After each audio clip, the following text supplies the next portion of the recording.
Então vamos lá, vamos fazer uma revisão turbo de defeitos congênitos.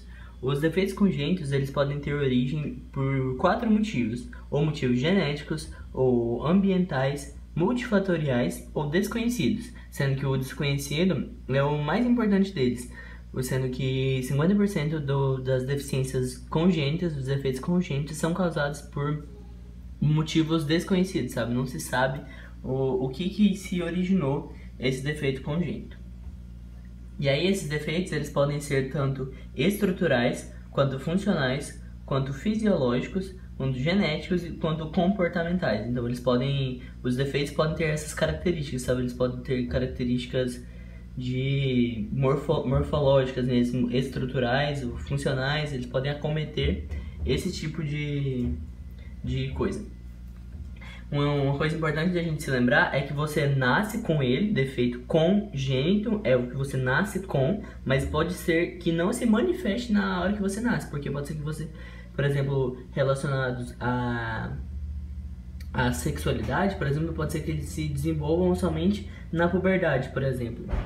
E aí você tem alguns fatores que vão causar esses defeitos congênitos, como por exemplo a idade paterna, a idade dos pais, que pode causar, por exemplo, a síndrome de Down, o ambiente que você tá, como por exemplo naquele caso da Irlanda, em que eles tinham a dieta deles era baixa em folato, então eles tinham alguns defeitos congênitos, ou pode ser um ambiente intrauterino, em que você tem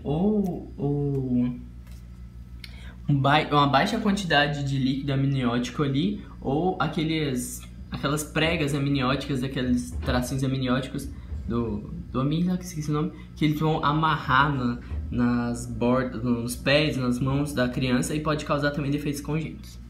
Ou pode ser defeitos também relacionados a etnias, que por exemplo, pessoas asiáticas em comparação a brancos, em comparação a pessoas negras, têm bem maior acometimento de fenda palatina do que os outros. Os asiáticos têm bem mais fenda palatina do que brancos e do que negros. E aí agora falando das alterações cromossômicas numéricas, deveria ter um numérico bem aqui, um número bem aí. Você pode ter a síndrome de Turner, que é aquela em que você tem 45 cromossomos, é o X0, então a mulher nasce, só que ela não tem o desenvolvimento de caracteres sexuais femininos secundários. Você pode ter a síndrome de Klinefelter, que é aquela do XXY, em que nasce um homem, só que ele tem baixa produção de testosterona, o tamanho do testículo dele é diminuído, então pode ser que haja o crescimento de caracteres sexuais femininos, e foi o que aconteceu com aquele nadador, que ela contou a história lá, e aí ele tá fazendo agora reposição hormonal e tá muito bem, obrigado. E aí depois você tem as 3 trissomias, que é a trissomia do 21, que é a de Down, de síndrome de Down, a trissomia do 18, que é de Edwards, e a trissomia do 13, que é a de Patal. E aí eu só coloquei aqui alguma característica, sabe? A trissomia do 21 é a do Down que a gente conhece, Edwards a gente conhece, e Patal é a do lábio leporino, que é quando você tem um lábio... Tipo, a fenda do nariz, ela se junta com a fenda da boca, sabe? Fica uma abertura só. Eu só coloquei aqui para lembrar, 21 é a maioridade penal dos Estados Unidos, 18 é a maioridade penal do Brasil e 13 é o PT, né? E aí, além disso, você tem também a poliploidia, em que quando você tem 69 cromossomos, ou seja, um pacote a mais de cromossomos que vai causar a poliploidia, que geralmente é incompatível à vida. Agora, voltando, a gente tem a teratologia. Essa teratologia é o estudo desses defeitos genéticos. E uma coisa legal de se lembrar é que no começo pensava assim que o embrião estava num ambiente 100% protegido, sabe? Mas em 1941 foi quando começaram a descobrir casos de rubéola que causavam graves defeitos no desenvolvimento. Além disso, logo depois também surgiu a talidomida com seu alto poder teratogênico, em que as mulheres usavam para enjoos, mas depois de descobrir seu alto poder teratogênico. E a teratologia, ela diz pra gente que diferentes órgãos possuem diferentes períodos de susceptibilidade. Ou seja, esses defeitos congênitos eles podem aparecer a partir de diferentes estágios do desenvolvimento. Ou seja, diferentes estágios do desenvolvimento também têm diferentes períodos de susceptibilidade. Falando agora dos fármacos, a gente tem uma classificação de risco dos fármacos relacionados à teratologia. A teratologia, ela divide os fármacos em tipo A, B, C, D e X.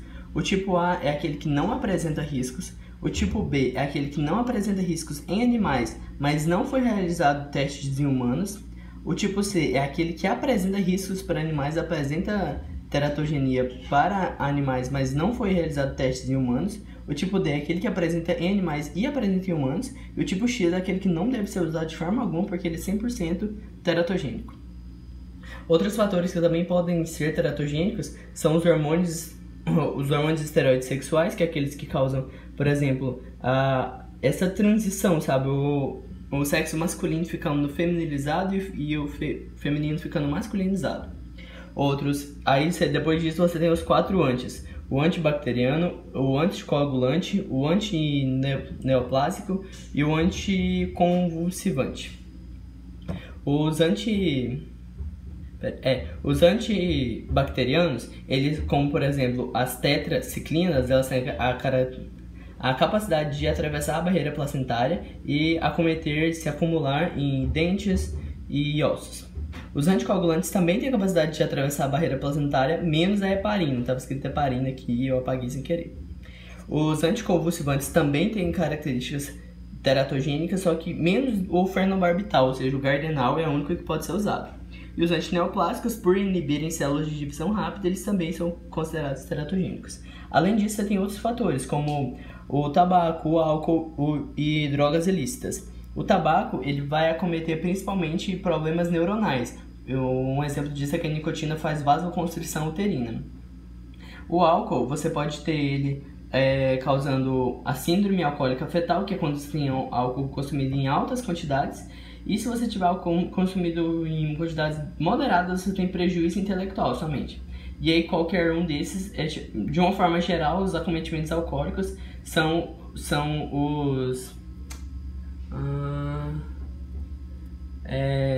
os defeitos do espectro alcoólico fetal. Mas não é defeito a primeira palavra, mas é tipo isso. E aí as drogas ilícitas são teratogênicas, tipo maconha, esses assim, todos viciam, não pode dar para criança.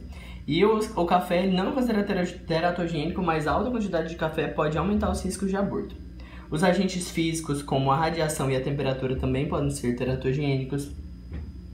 E agentes infecciosos também possuem a capacidade de atravessar a barreira placentária. São eles a zika, a rubéola, o citomegalovírus, o vírus da toxoplasmose e o da sífilis. Sendo que os que têm algumas características importantes a gente se lembrar, que é o da sífilis, antes da 20ª semana, você não tem problema se a mãe entrar em contato com o vírus da sífilis. Mas depois da 20ª semana, você já vai ter, porque vai causar... não vai ter mais o citotrofoblasto. Então, o vírus da sífilis ele vai conseguir atingir e vai causar problema. Já o citomegalovírus, você vai ter como referência os 3. O primeiro trimestre do desenvolvimento da criança, se você for atingido por citomegalovírus, não tem jeito, isso vai causar um aborto. Se você for atingido depois do primeiro trimestre do citomegalovírus, ele não vai causar diretamente o aborto, mas vai causar, por exemplo, alguns problemas na criança que depois eu tenho que me lembrar. E problemas da mãe que também podem causar defeitos congênitos, que é diabetes, baixa nutrição, desnutrida e obesa também pode causar. E aí, vindo por esse asterisco pra cá, esse aqui então seria... a gente não falou... depois a gente volta nessa tabela que é o mais importante. E aí que esses aqui são os exames do 24 de dezembro, ou seja, são os exames pré-natais para você descobrir defeitos congênitos. Então você faz o ultrassom, o teste sorológico materno, a amniocentese e a amostra das vilosidades coriônicas. E aí então a gente deve observar esse gráfico aqui, que ele é o mais importante pra gente, o gráfico da teratologia, em que ele demonstra o aumento do risco de ocorrerem anomalias ao longo das semanas de desenvolvimento. Da semana 0 à semana 3 é a semana do tudo ou nada, sabe? Ou acontece uma anomalia, tudo ou nada, ou se desenvolve sem sequelas por causa dos mecanismos compensatórios embriológicos, ou acontece um aborto. Ou você consegue fazer um mecanismo de reparo ali, ou a criança vai ser abortada e ponto final. Depois da semana 3 e da semana 8 é a semana mais crítica em que vão ocorrer defeitos morfológicos. Mas por quê? Porque você está na fase de organogênese. E aí, por ser período de diferenciação de órgãos, é o período mais crítico para acontecer defeito congênito. E depois da semana 8 à semana 38, vão acontecer defeitos que são funcionais. Por quê? É a parte fetal, é o período fetal. Então, vão acontecer defeitos fisiológicos uma vez que os órgãos já estão formados, sabe? Uma vez os órgãos já formados, você vai ter só defeitos funcionais. E é isso.